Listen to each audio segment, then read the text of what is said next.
வணக்கம். சட்டசபை கூட்டத்தில் ஆண்டின் தொடக்கத்தில் ஆளுநர் உரையாற்ற வேண்டும் என்பது மரபு. ஆளும் கட்சி எழுதி தரும் உரையை வாசிக்க வேண்டும் என்பதே நெறிமுறை. இந்தியாவின் பெரும்பாலான மாநிலங்களில் அனைத்து ஆளுநர்களும் இதனையே முறையாக கடைபிடித்து அரசியலமைப்பு சட்டப்படி நடந்து கொள்கிறார்கள். RN ரவியைப் போல அலிசாட்டியம் செய்பவர்கள் ஒரு சிலரை. சட்டப்படி நடந்து கொள்ளாதவர் மட்டுமல்ல, சட்டத்தை மீறியே செயல்படுபவர் தமிழ்நாட்டுக்கு ஆளுநராக வந்துள்ளார். நாகாலாந்தில் இருந்து விரட்டியை விடப்பட்ட அல்லது பயந்து போய் ஓடி வந்து கிண்டியில் ஒளிந்து கொண்டுள்ளவர் இவர். அரசியலமைப்பு சட்டத்துக்கு விரோதமாக பேசுவது, செயல்படுவதுதான் இவரது வழக்கம்.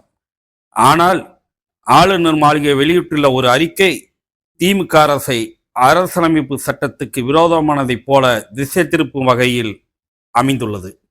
அரசியலமைப்பு சட்டத்தை சிதைப்பதையே தொழிலாக கொண்ட பாஜகவின் கூஜா தூக்கி ஒருவர் அரசியலமைப்பு சட்டத்துக்காக கண்ணீர் விடும் காட்சி போலித்தனமானது. நடவடிக்கை தொடங்கும் போது தமிழ்தாய் வாழ்த்து பாடுவதும் முடிந்ததும் தேசிய கீதம் பாடுவதும் 35 ஆண்டுகளாக தமிழ்நாடு சட்டமன்றத்தில் மரபாக இருக்கிறது. இதில் என்ன குறை கண்டார் RN ரவி? தேசிய கீதம் பாடக்கூடாது என்று சொன்னோமா? இல்லை, யாராவது சொன்னார்களா? இல்லை. தேசிய கீதம் பாடப்படுகிறது. சட்டப்பேரவையில் மட்டுமா பாடப்படுகிறது? அனைத்து அரசு நிகழ்ச்சிகளிலும் பாடப்படுகிறது.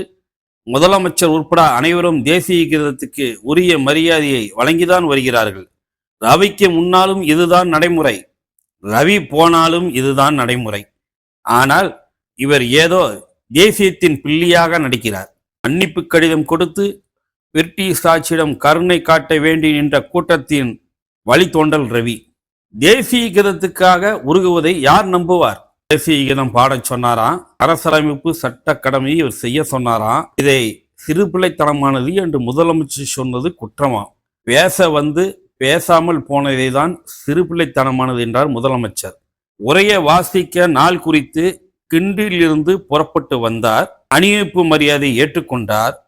அவைக்குள் வந்து வாசிக்கும் நேரத்தில் வாசிக்காமல் திரும்பி ஓடுவது சிறுபிள்ளைத்தனம் அல்லாமல் வேறென்ன? தேசிய பாடச் சொல்வதை சிறுபிள்ளைத்தனம் என்று சொல்லவில்லை. அரசியலமைப்பு சட்ட அறிஞர்கள், மேதைகள், நீதியாசிரியர்கள் நிறைந்த அவையில் போய் நின்று ரவி தனது நடத்தையை விவரிக்கட்டும். அவர்கள் என்ன சொல்வார்கள்?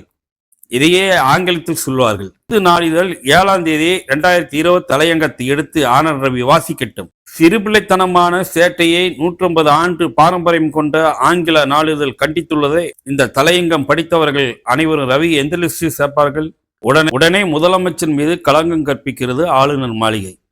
பாரதத்தை ஒரு தேசமாகவும் அதன் அரசியலமைப்பாகவும் ஏற்றுக்கொள்ளாத முதலமைச்சர் என்கிறது அந்த அறிக்கை. அப்படி யாராவது சொன்னோமா?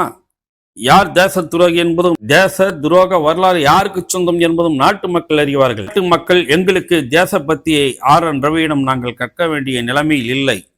அனுபவம் என்கிறது ஆளுநர் மாளிகை. எது அனுபவம்?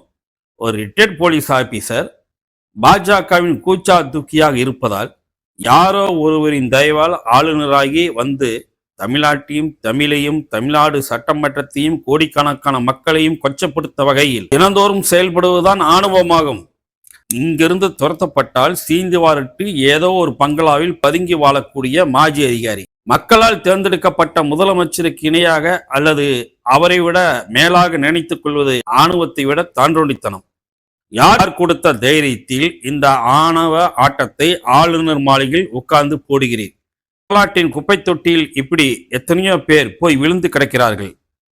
தாய் தமிழ்நாட்டையும் இந்திய நாட்டின் அரசியலமைப்பையும் காக்க எங்களுக்கு தெரியும், தமிழ்நாட்டு மக்களுக்கு தெரியும்.